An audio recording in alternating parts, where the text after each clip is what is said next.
কার জন্মদিন পালন করলাম, কোথায় গেলাম, সেসব জানতে হলে দেখতে হবে আজকের ভিডিও। আসসালামু আলাইকুম, this is Mehedi from life with Mehedi. গত 5ই মার্চ ছিল আমাদের সবার ভীষণ আদরের ছোট বোন গুনগুনের জন্মদিন। ওর জন্মদিন নিয়ে আমাদের প্ল্যানিং কিন্তু অনেক আগে থেকেই ছিল।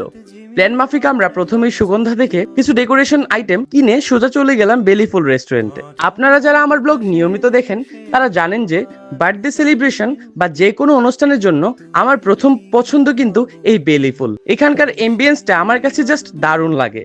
তার উপর এখানে নিজের মতো করে সবকিছু গুছিয়ে নেওয়া যায়, কোনো বাড়তি রেস্ট্রিকশন নেই।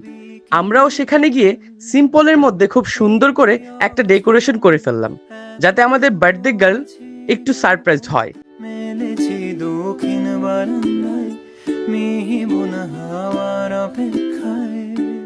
এর মধ্যে চলে আসলো আমাদের কিউট বার্থডে গার্ল। আমাদের কিউট বার্থডে গার্ল আসার সাথে সাথেই আমরা খাবার অর্ডার দিয়ে দিলাম। আর আজকের দিনে ছবি হবে না, সেটা কি হয়?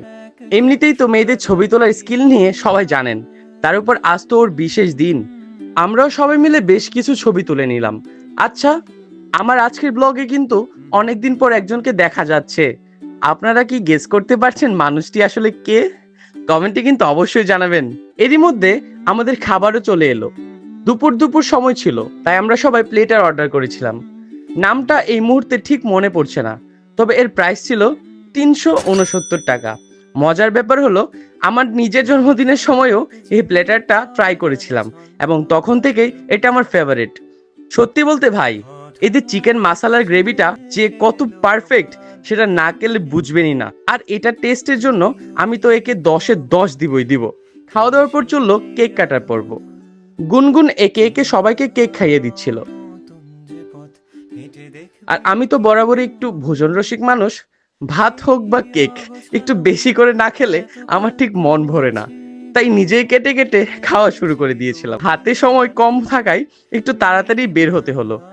আপনারা সবাই আমাদের বার্থডে গার্লের জন্য দোয়া করবেন, ও যেন অনেক বড় আর ভালো একজন মানুষ হতে পারে। এরই সাথে আজকের মতো এখানেই বিদায় নিচ্ছি। দেখা হবে পরের কোনো ব্লগে। টাটা।